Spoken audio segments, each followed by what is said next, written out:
그러면 이 일을 하신 지 얼마나 되셨습니까? 지금 한 8년 정도 됐어요. 꽤 되셨네요. 네.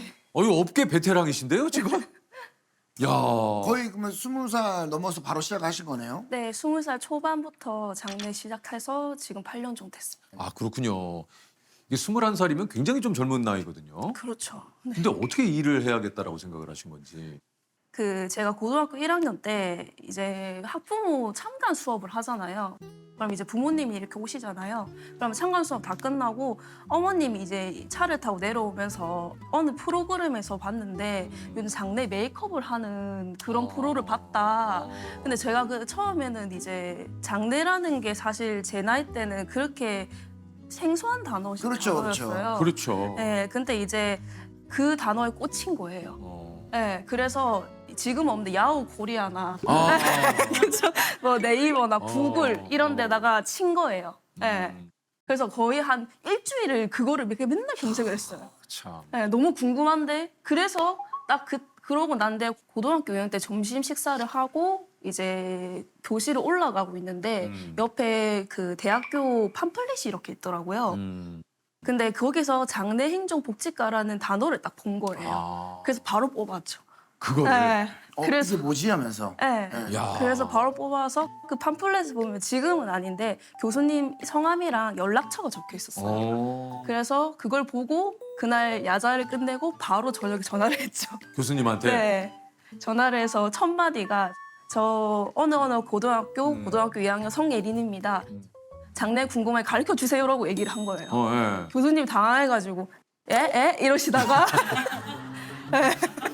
교수도 왜냐면 다 늦은 저녁에 고등학교 학생이 또 여학생이 전화를 갑자기 지금 뭐 업무 시간도 아닌데 다 늦은 시간에 쉬고 계셨을 텐데.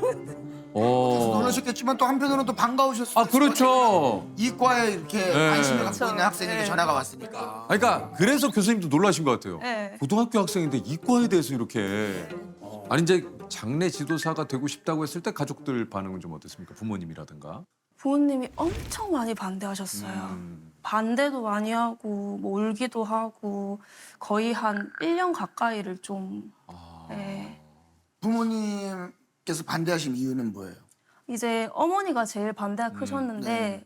서로 여성의 입장으로 바라봤을 때 사실 그 일이 쉬운 일은 아니니까 뭐 제가 만약에 결혼을 하게 되면 반대쪽 있는 집안 쪽에서도 보실 때 그걸로 이제 저한테 상처 주는 말을 할 수도 있고 시선이 좀 안 좋을 수도 있고 그리고 어린 나이에 이 일을 한다는 게 사실 쉬운 건 아니잖아요.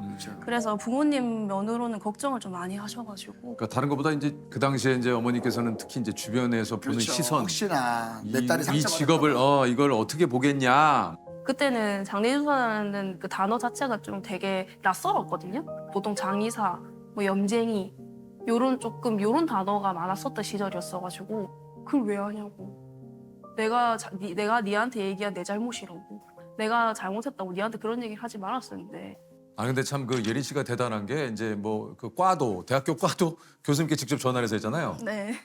취업도 여기저기 장례식장에 다 전화를 했다면서요. 아 이게 제가 이제 대학교를 졸업하고 난 다음에 집에만 있으니까 어머님이 집안 처박혀 있지 말고 나가서 일을 해라. 이게 그대로 다이렉트로 딕션도 똑같아요. 네. 집에 처박혀 있지 말고. 누워만 있는 꼴 보기 싫으셨나 봐요. 또 대학까지 졸업했는데. 근데 거기에 약간 사투리가 다니면 조금 더 강하게 들릴 수 있겠네요, 맞죠? 예. 그 완전 탁탁 꽂히는 게 어. 대학교를 졸업했으면 일을 해야 될 거 아니가. 그러니까 네가 할 수 있는 걸 어떻게 해봐라. 뭐 안 되면 뭐 어디 병원이라는 장례전에 네 얘기 전화라도 해보든가라고 하신 거예요. 그래서 그 부산이랑 김해랑 마산 쪽에 장례조사를 하니까 30개가 나오더라고요. 다 전화했어요 그날. 근데 고작 2개 쪽에서만 면접을 보라고 전화가 그래도 왔어요. 그래도 어머님 말대로 콜이 왔네. 네, 콜이 왔어요. 그럼 면접 보러 가신 거예요? 근데 진짜 좀 마음이 아픈 게 안타까운 게 면접을 보려고 복장까지 싹 입고 화장까지 싹 하고 했는데 갑자기 전화가 오셔서 여자 지도사 안 된다고 왜요? 오지 말라고 이미 뽑았다고 에? 다음 날 바로 그 전화가 또 아침에 온 거예요. 아 진짜요? 네, 그래서 편집 보기로 다 돼 있는데. 네, 저는 약속을 다 하고 옷을 다 갈아입고 구두 신고 나가려고 하는데 그 딱 전화가 온 거예요. 여자 지도사는 티오가 없다. 어제 그때 잘못 얘기한 것 같다는 듯이 또 이렇게 얘기를 하시고. 아니 그러는데 그게 그 당시만 하더라도 이런 좀 이 편견을 가지고 이런 바라보는 분들이 좀 많이 있었나 봐요. 예전에는 좀 몇 분 계셨는데 근데 그새 8년 사이엔 또 참 많이 바뀌었어요. 지금 그렇죠. 네. 이게 또 그때하고 지금은 네. 시대가 많이 좀 바뀌었어요. 아니 어쨌든 장례 지도사로서 치렀던 첫 장례식 혹시 좀 기억이 나시는지요?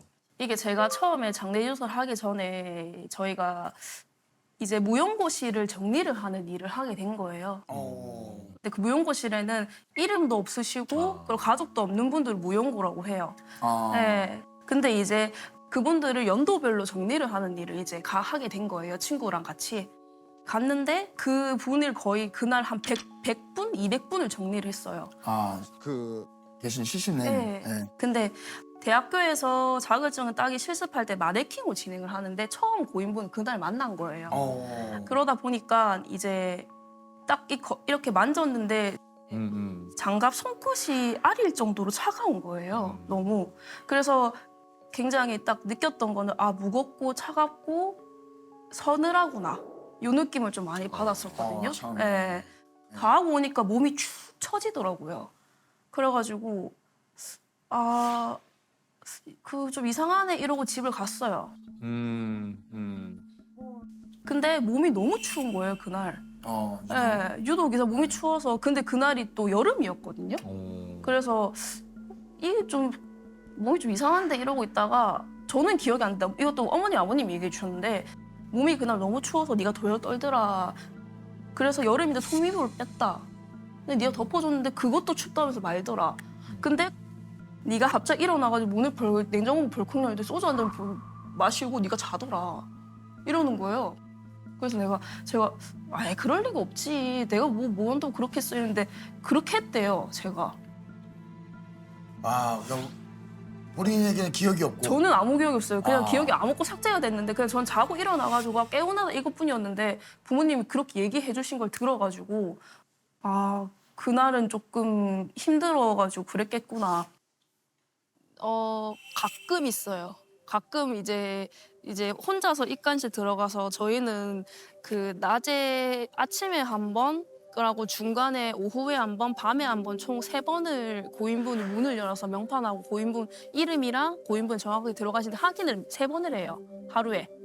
근데 이제 야간에는 혼자 있는 상황에서 명판을 이렇게 열다 보면 나도 모르게 가끔 이렇게 등이 서늘할 때가 가끔 있어요. 안 들린 소리 들리고 갑자기 저쪽에서 불이 깜빡깜빡거릴 때도 있고 또 갑자기 아무것도 없는데 이쪽 소리가 날 때도 있고 그래서 그럴 때 가끔 좀 놀랄 때도 있어요.